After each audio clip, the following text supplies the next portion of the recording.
Good evening. I see that Bazemore, you're already with us, and I like your comment. First to arrive and hot take. If you can say the government exists, then you can say Santa Claus exists. They're both principalities. So I'm sure you've seen Miracle on 34th Street. And in that case, Santa Claus was able to prove that he existed using the United States Postal Service. So your comment, it's got cinematic preference or precedence, not preference. I apologize about the scheduling of this. I realized just as I was about to tune in that I must have put the wrong date, but I put it out on enough social media, so hopefully we'll see who tunes in. You'll have to forgive me taking sips of tea because, like absolutely everyone else, I've been having that plague that's going around. So put your hand up if you've also had the midwinter plague that seems to be affecting absolutely everyone. Before we get started, I did want to mention the new Percy Jackson series is out, the season 2, and I'm really looking forward to that. I've been a pretty harsh critic of Disney, but I have to say, season 1, it wasn't perfect, but it was very good and it was a lot of fun. Let me know if you want me to review individual episodes or just wait till the whole thing's over. I might have to do that anyway because they're releasing it right before Christmas and it's pretty busy. So I don't know if I'll be able to actually get to all the individual episodes, but if you're interested in that, let me know. And then I randomly saw a trailer today for a new animated version of Animal Farm by George Orwell, or it has the name Animal Farm because not very far into the trailer, I could see that I was like, oh wow, they've really departed from this book. It doesn't look very promising. So that might be a film that I rip apart in a few months when it comes out. So tonight, though, we're talking about Santa Claus. As last week we had talked about Krampus, who is, his more scary counterpart, because I was just thinking how much I took for granted of the Santa Claus legend. Like, you just kind of accept that he is and he must have always existed. And I quickly found out that Santa Claus lore is much deeper than I thought. I wanted to start by just telling you briefly about the historical Saint Nicholas, and he's pretty well documented. He's referred to as Saint Nicholas of Myra, and that refers to a town that's on the west coast of what's today Turkey, but in the like late Roman world. This was still very much part of like the Greek collection of city states, and it didn't become Turkish until much, much later. He was born very wealthy, but then when his parents died, he gave up all his money and joined the church. And he's famous for a couple of miracles, and this comes into play of why he's famous with other groups later. He famously stopped 3 innocent men from being executed. He just had this feeling, knew they were innocent, went to where they were about to be beheaded, and called out the executioner and the official. And then they confessed, yeah, we've been bribed and these guys are innocent. So that obviously made him really popular with people who are accused of crimes. So in the Middle Ages, and probably some people to this day, when people were accused of a crime, they would pray to St. Nicholas, especially if they were claiming to be innocent. He also famously helped guide a ship safely back to shore, which is why he's the patron saint of mariners. And that will have a lot to do with the founding of the city of New York. St. Nicholas also saved 3 girls from being sold into the world's oldest profession by their dad, who was broke and didn't have any money for their dowries and was unable to really feed them or anything. So the story gets very elaborated, but the basic story is that he gave the family money, but he did it secretly so that the daughters were able to have dowries and avoid being sold into the worst kind of slavery imaginable. You'll see stories of him saying that he punched Bishop Arius at the Council of Nicea. And the historical record on this isn't necessarily that he punched him, but he did apparently slap him, or at least that's what the story says. Arius was the bishop who argued at the Council of Nicea that Jesus wasn't literally God, that he was just God's chosen one. And so apparently St. Nicholas couldn't handle this, got super upset, slapped Arius. Everyone was incredibly shocked, and St. Nicholas actually went to jail for a little while over this. So after he died, he was buried close to his hometown. They later moved his body into Myra, where he had been bishop, because the area was starting to be attacked by pirates. And understandably, they didn't want the body of a beloved saint to be carted off by pirates. And then at this time, his bones apparently began to ooze a miraculous liquid that had powers and healing. And I don't know about you, but I'd have to be pretty desperate to seek medical care from oozing bones in a crypt. But let me know if you'd be open minded to that kind of medical treatment. And you would think that after a life of good deeds and serving the poor, he would just be able to rest. But poor old St. Nick had a pretty dramatic afterlife. There was political chaos in the region where he was buried. And eventually, you had the religious schism between East and West. And so, political power of the Greek Christian world was getting kind of tenuous in Turkey. And then, as the Turks started to move in, and would eventually give their name Turkey to the area, some Italian sailors thought, well, maybe we better grab the saint's bones. And so they busted into the church, and over the protestations of the Orthodox priests who were there, they grabbed most of his bones, at least the big ones, and they brought them back to a town called Bari, Bari, in Italy, where they were personally reburied by Pope Urban II. And they stayed there completely undisturbed until 1953. So eventually the basilica needed some renovations. It was kind of falling apart. The basement was a little stinky and wet. So they wanted to have a look and see what was there. And then it looks like, oh, so we've got a comment from someone. So I was late 20s. A friend got arrested. His partner in crime prayed to Santa Claus, according to my friend. Now I wonder if he wasn't calling on St. Nicholas. Well, as you'll see, they kind of came to be the same person. Okay, so there is an example of someone in the modern day praying to St. Nicholas. Yeah, thanks for that comment. That is oh gosh, that's very small. Rogan Rogan is Noggles. Okay. There we go. Thank you very much. All right, so where we're at with St. Nicholas is that his body has been grabbed by these sailors. The modern day Turkish government still regards this as a cultural theft, by the way. And so most of his bones were buried in the Basilica of St. Nicholas in Italy. But then a few decades later, some Venetians decided to show up in Myra, and they cleaned out the remainder of his small bones. So poor old St. Nick was buried in two places. And then on top of that, it was common in the Middle Ages to give out bits and pieces of saints to important politicians, rich people, guys who were starting a new church and wanted a bit of a saint to give them some saintly healing powers.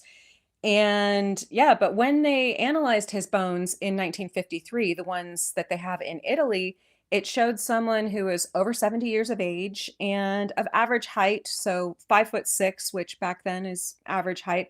And his teeth were in remarkably good condition for being 1700 years old, and showed that he ate a mainly plant-based diet. And that's not too surprising, because before the sugar trade, when you dig up older skeletons, the teeth tend to be in pretty good condition because they weren't eating all the processed sugar that we eat today. The thing I learned from researching this bit is that the more I learn about history, the more I'm glad I'm not anyone important, because bad things seem to happen to the bodies of important people. They just don't leave them alone, they keep getting dug up. You might wonder why St. Nicholas is such a big deal, and it's honestly just because he's a very early saint. He was, he lived in the 300s. He was able to get out there early. He's also incredibly well documented by the standards of saints. Just the fact that the bones buried in Italy very likely are his. A lot of other relics of saints are pretty dubious or outright fakes, but the historical record on these bones is pretty good, and there's continuous custody. There's never a period where they got lost or jumbled up with someone else's remains. So just the fact that he was such an early saint, and then the fact that his relics have such a continuous history, it helped make him really, really popular. And so by the Middle Ages, he was associated with generosity, kindness, gift giving, like I said, of those accused of crime, mariners. But We didn't get any mentions of him in the record giving presents personally until about 800 years ago. And this is all very fuzzy at first. But yeah, so it wasn't until maybe the 1200s that nuns started putting presents in the shoes of children in their care. In the Catholic and Orthodox tradition, he's still celebrated on his feast day, which is December 6th. And you'll remember Krampusnacht being December 5th, the night before. But after the Protestant Reformation, most Protestant groups didn't want people to be showing so much devotion to the saints. It's not that they denied they existed, but they didn't want to see them like competing with God himself. So in Western Christianity, where more of Protestants had hold, you kind of saw St. Nicholas moving to December 25th. So that's where if you go, to places like England and America, places that are more informed by the Protestant tradition, they associate St. Nicholas with Christmas Day or Christmas Eve. But if you go to the more old Catholic areas of Europe, like Austria, they're still venerating St. Nicholas on December 6th. So, he ended up with a lot of different names. You would call him let's see, I've got these written down here. In Norway, he's Sankt Nikolaus. In Greece, he's Agios Nikolaus. In Spain, he's San Nicolas. The name Kris Kringle was one that I wondered about, and this came from the Protestant Reformation, where John Calvin was totally anti-Christmas. He was very anti-saints. Martin Luther was a little softer on it. He was like, look, okay, they're still there, but maybe let's just kind of soften it without making people have such a harsh break with their traditions. So he introduced this idea of Christkindl, or the Christ child, and that, like this little child who represented, sometimes was literally meant to be Jesus, and sometimes represented the gift of eternal life that Jesus brought to humanity. But the Christkindl was the one who brought the gifts, and that eventually got corrupted to Kris Kringle. But in the long run, it didn't work because Kris Kringle just ended up becoming another one of Santa Claus's names. So, how did we end up with Santa Claus? How did we take all of this journey, this saint who lived in what is now Turkey, and then these various traditions of Saint Nicholas bringing gifts in Europe? And the magic word is syncretism. And syncretism is when you take a bunch of different traditions and combine them together, sometimes resulting in a new god or a new myth or a new legend. And one place that you'd see it here in England is out in the city of Bath, which was an ancient site where there's these natural hot springs. And so the Britons who lived here had a goddess there that they called Sulis. And then the Romans showed up and combined her with Minerva. So it became a temple to Sulis Minerva. So you have syncretism there. You see it all over the ancient world, and you see it in the Christian world too. Just going to check in on your comments.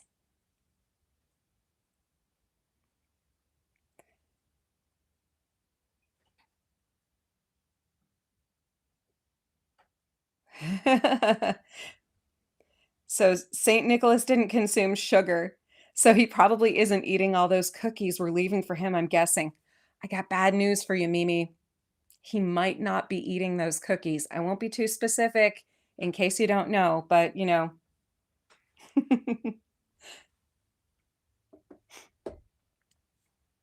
Yeah, so how did we get to Santa Claus? And that's basically that all of these traditions from the old world got combined and came over to the new world.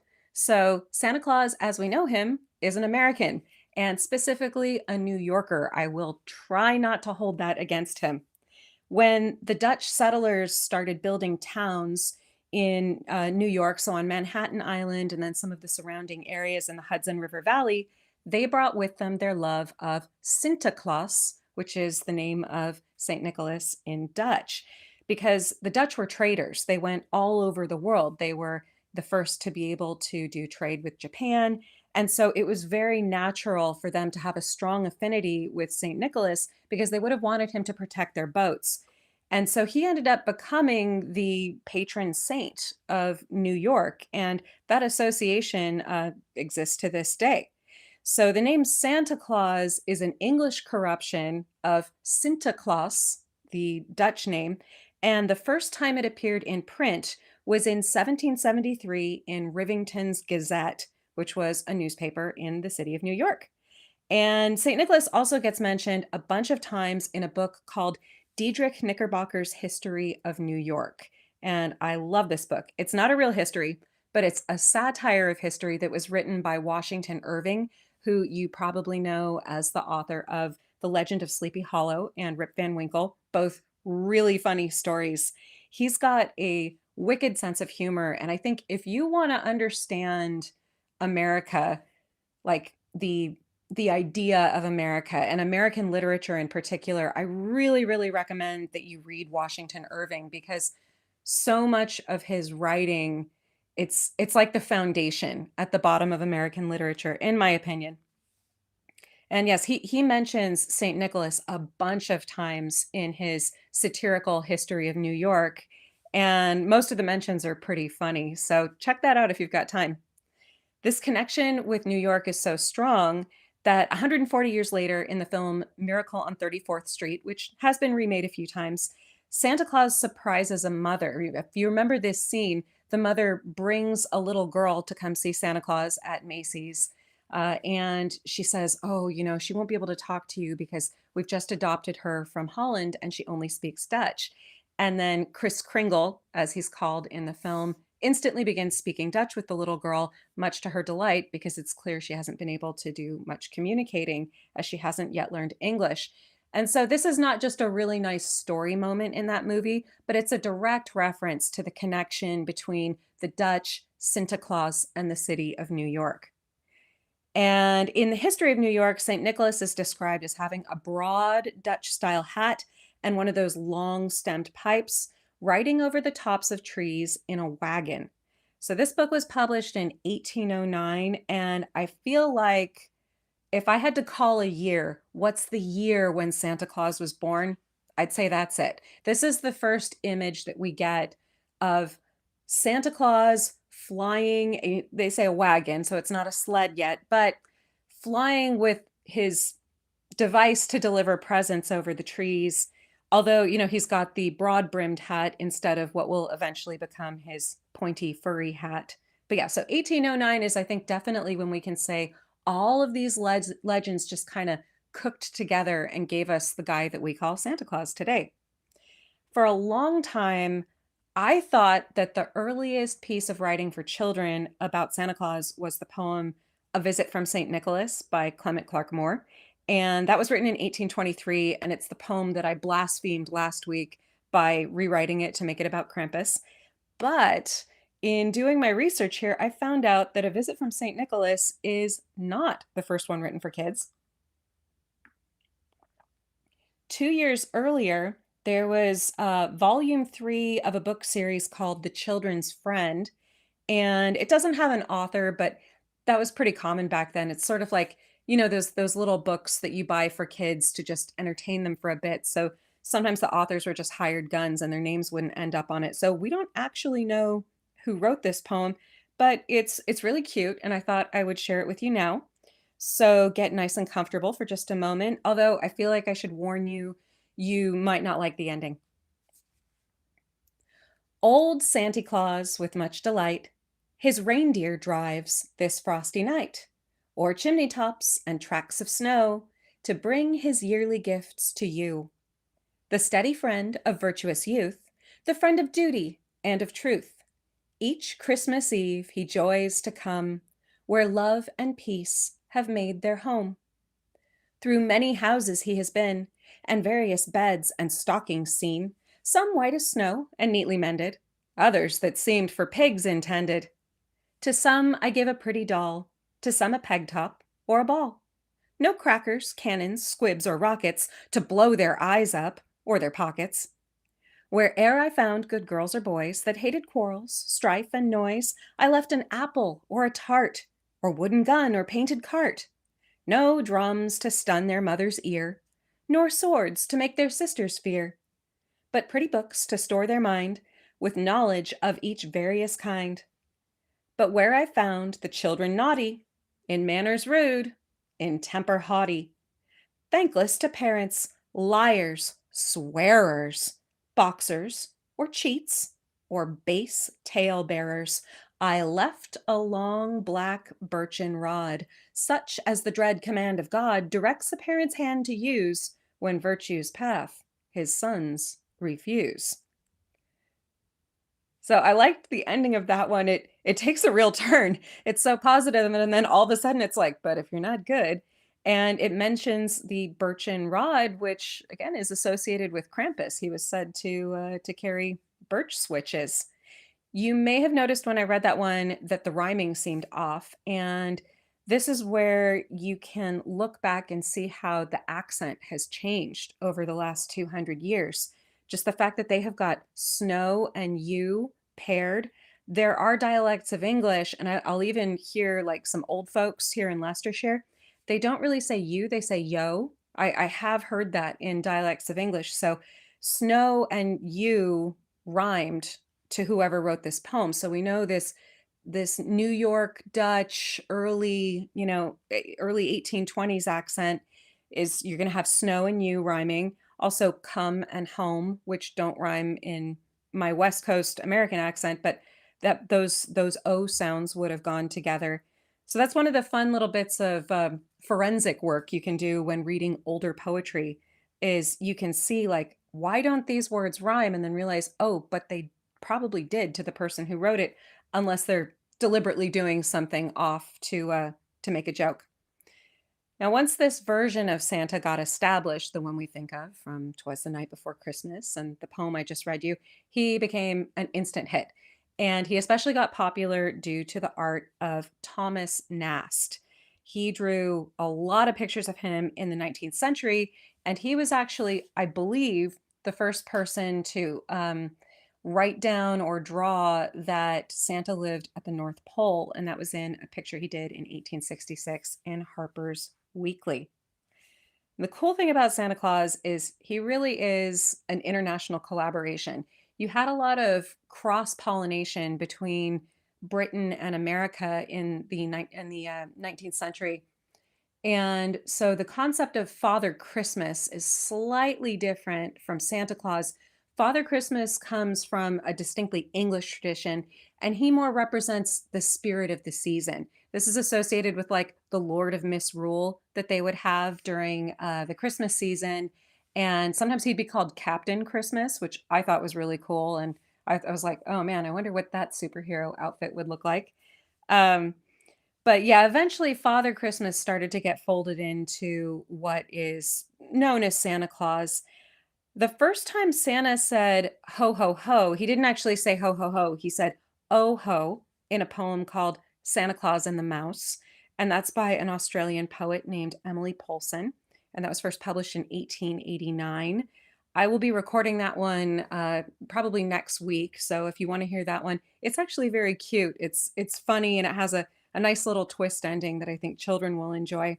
But in that poem, that's the first time that you hear Santa's famous laugh, where the mouse does something that amuses Santa, and he goes "Oh ho," and it just kind of went from there and became popular, and eventually evolved into the "Ho ho ho" that we all know today. It's a common belief that Santa's red suit was started by the Coca-Cola Company, but they didn't actually start using Santa in advertisements until 1930, and red had already kind of been established as the main color for Santa. He showed up in a lot of different colors, blue, green, um, but yeah, Norman Rockwell had drawn Santa in a red suit in the 20s. And yeah, I mean, let me know if you didn't know that, because I thought that. I had always thought that the red suit came from Coca-Cola. I'll check back in with you. Reading J.R. Oh, so someone's reading J.R.R. Tolkien's letter from Father Christmas. That's really sweet. He wrote that for his kids, and it's very nice. It's Yeah, it's just a very sweet moment. There's nothing in it that's particularly grand, but it does show what a thoughtful father he was. Yeah.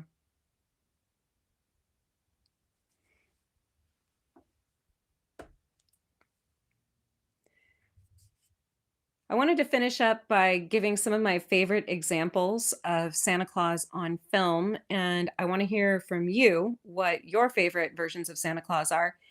I tried to, like, rank them, but I couldn't really do, like, this is my favorite, this is my top. So what I did was I picked, like, 3 that I really enjoy and kinda more of categories. So the first one is the one that gives me the most personal nostalgia, and that's Tim Allen in The Santa Claus. And I'm sure fellow 90s kids out there will know what I mean. Like, it was just a really fun series of movies and kind of a different take on it. Like, that this was the first time we saw like the reluctant Santa, or the idea that it was a job that you landed into as a legal contract as opposed to like a mystical identity, and that that he has to very unwillingly take on this job. Second one is the one that I think is funniest and that makes me laugh, and that is Kurt Russell in The Christmas Chronicles. So the reason why this one makes me laugh is not because of Kurt Russell himself. I actually think he's a lot of fun in these films. When the first one came out, my oldest daughter was watching it, and we're sitting there and watching it. We're having a good time, and she just kind of turns to me and she goes, "Mom, this Santa looks better." And I just started laughing so hard, and I was like, "Well, that's because he's played by Kurt Russell, darling." It just he's a pretty good looking Santa, I gotta say. Like, he is Santa, but he's still Kurt Russell. So every time I see that one, I remember that, and it makes me smile. I think it's funny. And then third, I will call the most impressive Santa, and that is James Cosmo in the 2005 adaptation of The Lion, the Witch, and the Wardrobe. I think that his presentation of Santa, or Father Christmas, since this was, written by C.S. Lewis in the mid 20th century, so he was referred to as Father Christmas, but he's Santa. He's got the reindeer, he's got the sleigh. His costume is so impressive. Just the level of detail, the leather, the stitching, and the way that James Cosmo presents in that scene really expresses what C.S. Lewis wrote, that he was so big and so real. There's something almost overwhelming about him, but still warm. And yeah, so I he's the one that I just think of like, wow, nailed it. So yeah, I'll check in on some of yours. Tim Allen is peak. You're right. I agree, Bazemore. Tim Allen is peak. Oh, we need to know your opinion on Die Hard. I assume you were asking if Die Hard is a Christmas movie. It is 100% a Christmas movie. I will die on that hill. In fact, I have a story about that as well, where one year, my husband and I, this is when we were still in the States, we were going to fly back home here to visit his parents. And London had one of those freak snowstorms, which meant Heathrow Airport was absolutely shut down because it snows so rarely here. It's not worth maintaining snowplows in this country at all. So when it does snow, the airport's completely shut down. So we realized, oh my gosh, we're not going to be home for Christmas Eve. I think we made it for Boxing Day. It was either Christmas Day or Boxing Day we made it, but we missed Christmas dinner. We missed everything. We were a little bit sad. So on Christmas Eve, we put on Die Hard and we watched that, and we still had a good time. So it happens at Christmas. It's about family togetherness. It's about, two men becoming best friends over a walkie-talkie. I mean, like, everything about it to me says Christmas warmth, and you've even got men flying through the air, and a guy wears a shirt that says ho ho ho. So like, I don't understand people getting upset over saying Die Hard is not a Christmas movie, but I hope if you disagree with me, we can still be friends. All right, so Paul watched Die Hard last night. Well done. Well done. I usually save that one for Christmas Eve after the kids have gone to bed. It's just a really nice way to calm down after a busy day. So we've got Roger here saying, my mom used to paint Santa Claus on the mirror above our piano. She changed it one year, but he was back the next year. Fond memories. Isn't it funny how stuff like that sticks in your head? And a single object can just bring back so much memory. We've got Clay saying, I liked reading and seeing Father Christmas and The Lion, the Witch, and the Wardrobe. Yeah, yeah, it's really good. And Bazemore thinks I had the correct answer. So, well, I guess, great minds think alike, Bazemore. But yeah. So, yeah, that's the history of Santa Claus. There were so many rabbit holes I could have gone down, and I think maybe next year I'll come back around and, find maybe a more interesting little anecdote that we can explore together. But in the meantime, yeah, keep telling me your favorite Santa Claus portrayals. Oh, the other thing I'm still collecting because I want to do something with this next week is I'm collecting lyrics to Christmas songs that you have sung wrong, whether on purpose or whether on accident. Like, did you learn a song as a kid and then you misunderstood the lyrics so you didn't sing them right? Or is there one like, Jingle Bells, Batman Smells, where you're intentionally changing the lyrics? So if you have any song that you can think of, you can either leave a comment here or you can email that into letters@children'sliteraturepodcast.com. And yeah, if any of you have any other questions, now's the time to ask. Oh, also, if you're freaking out and you want a suggestion for a book to buy someone, I'm happy to help. But yeah, did any of you have any questions before I take off this evening? I'll just check in.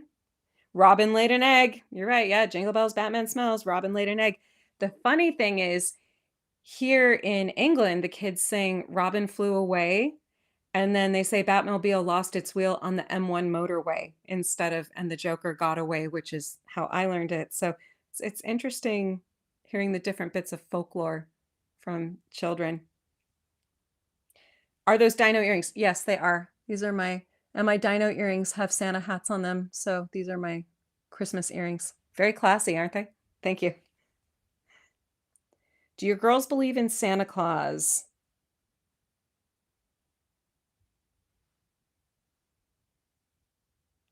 I mean, I'm pretty sure they both do. My older one is 11. I think she's at that age where she knows, but it's so much fun to do it. Like she's not ready to be cynical about it or anything. So I'm pretty sure she knows, but like it's fun to play along. We went to see a Santa Claus here in our village. They did a Santa thing where you could come and meet Santa and talk to him and find out if you're on the good list and all of that. And she was just completely in awe. He was amazing. He was really, really good. So, I mean, my youngest one, I don't think, of course, she believes in Santa in the same way that all 5-year-olds do. But yeah, I don't know. I don't want to. I guess I don't want to pry for my older one because if she still has a little bit of that, I don't want to squash it. If that makes sense. So I'll just let her. I'll let her figure it out at her own pace. But yeah. Anyway, well, thank you all for joining me again this evening. I hope you had a good time learning a little bit about Santa and his poor bones. You can still go visit Santa in the Basilica of San Nicolo in Bari, Italy, if you're so inclined.